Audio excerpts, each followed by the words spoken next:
Hello hi friends, welcome back to my YouTube channel. Amarendra బాగి పిల్లలు రూమ్లో మాట్లాడుకుంటూ ఉంటారు.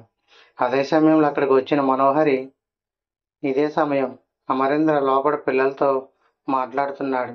మనం బయటకు వెళ్ళి పని కానిద్దామని చంబాను తీసుకుని బయటకు వెళ్తూ ఉంటుంది. చంబాకు తన కారు కీ ఇచ్చి డిక్కీ ఓపెన్ చేయమని చెబుతుంది. చంబా కారు కీ తీసుకుని డిక్కీ ఓపెన్ చేస్తుండగా పొరపాటున అలారం మోగుతుంది.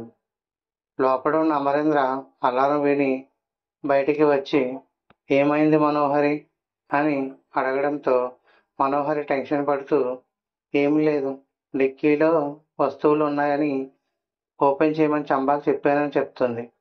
ఏమైంది చంబాని దగ్గరికి వచ్చి డిక్కీ ఓపెన్ చేయడానికి ప్రయత్నం చేస్తాడు. చంబా మనోహర్ అయితే టెన్షన్ పడుతూ ఉంటారు.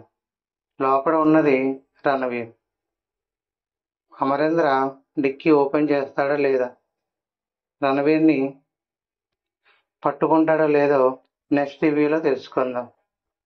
Thank you for watching. Please subscribe my channel.